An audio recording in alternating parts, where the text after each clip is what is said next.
What's up, guys? Today we have, well, a banana. YZ125, baby. This is a 1977 Yamaha 125 YZ. She was an indoor racer at one point in its life and had carb issues after its retirement. Sat in a storage unit for a very long time with no carburetor. Funny little backstory, carburetor got taken off, was supposed to get clean. This guy had some life things going on and he's no longer contactable right now. So that carburetor is gone. So we had to go online and just source out what we could here because the old intake boot was very crusty.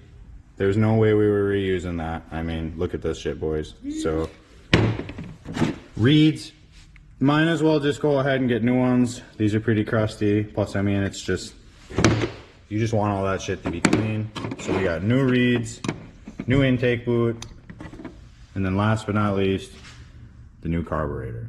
So that's kind of going to be the goal. We got to get this carburetor on, but I mean, obviously this thing's been sitting for a long time. So we have a new coil as well. We're going to do a new spark plug. It's going to just get a whole new refresh. It needs fork seals. Do that at a later date. Need to change the oil. Like, we got some stuff we need to do. She's an old girl.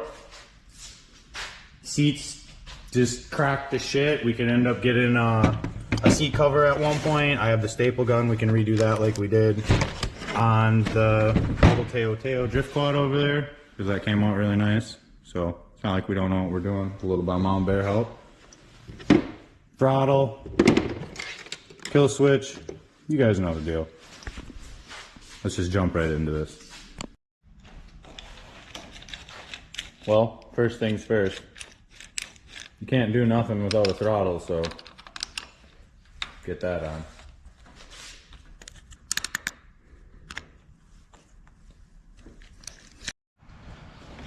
So now that you have the cable on, this comes down to here. This is what your end looks like. This little piece is going to go into here. This is what sits inside of the carburetor, and when you pull the throttle cable, this goes up and down. That big spring goes in here too. But it looks like this is gonna just be, this casing is in our way a little bit, so we're gonna have to try to squeeze this metal end off here and cut it down a little bit, which I have done that before. It's just really shitty doing it. So we got that part in Captain MacGyver here. This is what you're looking for when you go wah, wah, wah, wah. Well, maybe it'll be all wing ding ding ding ding ding ding ding wing ding ding ding ding. I think it should be more like that. What do you think, Alex? I'm thinking it's more like that, dude. That's what he told me to look for. And when I seen that one you sent me had it in it for 15 bucks. Yeah. It was a steal, because just to find those reeds alone are like 50 bucks on their own. Oh. Alright, so the carb is now being attached. Bolting the carb on. Fresh reeds, fresh carb. Fresh wing ding ding ding ding ding. You know, we're getting there. Baby. Well, I can't say we're getting there, but like, I mean, we're making progress, right? But I told Alex, I was like, cause he wanted to rip it apart right away. I'm like, I know from experience that just like having the feeling of knowing that something kicks over and starts up before you go take the time to make everything all pretty and paint it and do this and that, and then you're like, fuck, dude, I need a mount here, or I gotta weld something here, or just something stupid, you know, just anything dumb like that. I hate running into those problems. But it's just such a good feeling knowing that it runs before you strip it back all the way down. So then when you put it all the way back together and it don't run, you know it's your dumbass. You know what I'm saying? Just good insurance, I guess. We'll go with that. Sorry for the air compressor, but we took the gas tank off, we shook some gas in there, we cleaned it, it's all nice on the inside. The on-off valve on the bottom seems to not leak, so we're not going to worry about that right now. Alex has a new coil. We're taking the coil off right now and we're just switching that out. I'll get back to you guys after that thing's off. It's on so we can blow all this nasty dust off. I pointed it at Alex's face on accident.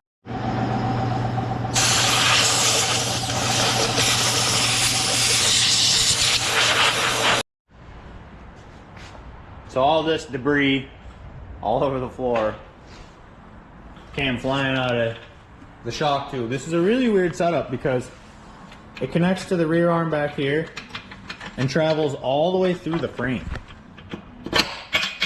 Very crazy setup, I'm not gonna lie. Old school stuff, man. It's crazy.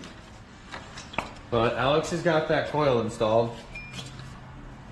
He's now putting the new spark plug in, and we were gonna put the new kill switch on, but this isn't long enough, so we're just gonna go ahead and extend it. Easy peasy, not a problem. Okay, so Alex ended up getting, this was the old plug. It's got like that Removable top. right, got a removable top. So the inside of the new coil we just purchased looks like this. It's too small. That's all it works for is those, but our new plug is big. This is the old one. All the coil is just this screw in here. Just screw, literally just screw it off. I mean, like, guys, it's this simple. So if you didn't know this, this might save you guys a headache at some point. Might have just taught you guys something new.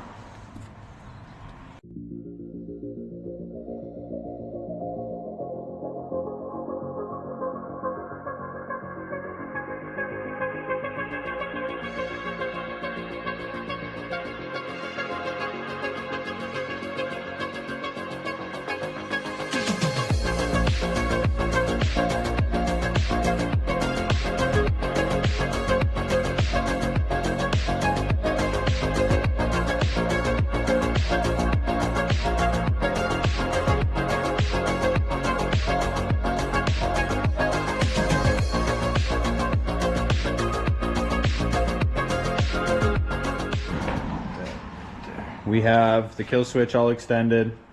I obviously would love to put, you know, some wire protector or even electrical tape, but I cannot find it for some reason right now. It's like I'm looking for a needle in a haystack in here. In this fucking shop somewhere is a roll of electrical tape, and I cannot find it. We're not gonna beat ourselves up over it today. We plan on taking the frame apart and painting it and like just doing stuff to this anyways. This isn't gonna be the only video of this, so we just want to hear it run. So we're gonna go ahead and just fuck it, slap her on. I know it's ugly, I'm sorry. I admit to my sins, you know? But after we get this button on, we should be able to kick it over and see if there's spark, and if there's spark, put some gas in it and see what we got going on. Hopefully we get that lucky. So I had to go grab a new battery. Couple things have been discovered since I went and got the new battery. We pulled this cover off, but this means nothing. We have a little tiny nick here, but there's not a chance that that's doing anything. We'll fix that later. But we pulled the stator cover off because we weren't getting spark. She looks a little grimy in there, but they're really expensive to buy a new one, so Alex is gonna just contact Green Bay Rebuilders and see if we can have them rebuild it for us. Yeah, because we're just gonna see if we can do that. Because we might end up just buying a new CDI box because, I mean, that looks nasty. Crust. That's where we're gonna get for today's progress. I'll probably pick this video up later on. I'm not gonna end it off yet. We didn't do enough stuff, so you guys will just see us pick this back up when hopefully Alex gets the stator rebuilt, or we have an update on if we're gonna buy a new one or not. So see you guys in a couple of days. We're gonna be able to get it off without soaking it first. We're back, different day, colder today. Alex has a plan. He says, I'm gonna just check out the CDI, we're gonna check out the connections, look at it, maybe get a digital voltometer, check that out, and then we do have the tool to pull his stator out. But we're not doing that today. Maybe we are. Are we? We'll see how Maybe. So we're gonna just try to clean that because it did run, so it's like, is it surface rust causing it not to run? What's the scoop? You know, we're not really sure. So we're just gonna kind of do some more putzing around today, do a little bit of investigation work. Just see what we come up with instead of spending a bunch of money on stuff.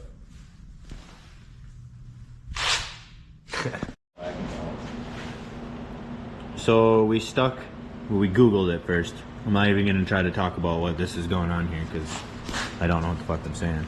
But we stick this on here and it says it should be like 0.3, 0.5, and it's 0.5. So I mean, it also said to set it on 200. And when you do that though, it like reads for a second and then goes away. Kind of weird. But if you turn it up to just 2000, it'll read you 550. And obviously once you switch it to 20K, the numbers start to get fucking bigger. And then it hits 0.5. So I don't know. Regardless, we're still getting a reading from the stator. Whether we're doing it right or not, we're gonna look more into it, but I just wanted to give you guys a general idea of this, like this is what we're doing to try to figure it out. And this is from Tractor Supply and it was like fucking $6, so this is what we're dealing with. So after a little bit of testing, the CDI box is definitely not good. So what we did then is obviously we just looked at the backside of the CDI box, Finagled some part numbers. looked up some part numbers, and we headed straight over to the Google and we were doing our research. Well, this is a 125. There's no ifs, ands, or buts about it. We did our research on it. If you look up a YZ80 and look at this thing, there's clear differences. Plus, I just got done looking up a 125 YZ engine. Has the same exact cylinder head and everything, same flywheel color. VIN numbers located in the same spot, intake's the same. So this is a 125. But this is where it gets weird.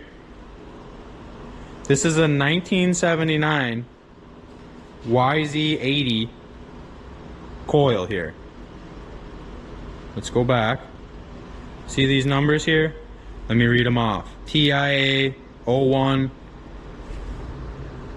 25 26 10 26 times 10. The only different number is this number down here in the corner. And when you look at Alex's, I had to cut the clip for a second.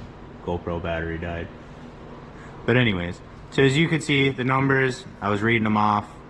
You don't really need to listen to me jabber. But they're the same. But what's weird about this is from a YZ80. And this is a YZ25, 125. So that's just like kind of a head scratcher. Oh, I was actually gonna touch my head, but this thing's full of raccoon piss. So I'm not touching my face. But this is kind of where we're at again. I had to take this little update so you guys could stay on track with what's going on. I might end this off just because then we can come back on a freshie and hopefully it all runs and all that stuff. And then on top of that, we still want to rip it apart and paint the frame and make it look nice. So yeah, that's pretty much where we're at for today. You know, I will end it off, make 2 videos, you know. So I guess with that being said, you guys know the deal. Like, comment, subscribe, stay tuned for more content, and as always, have a nice night.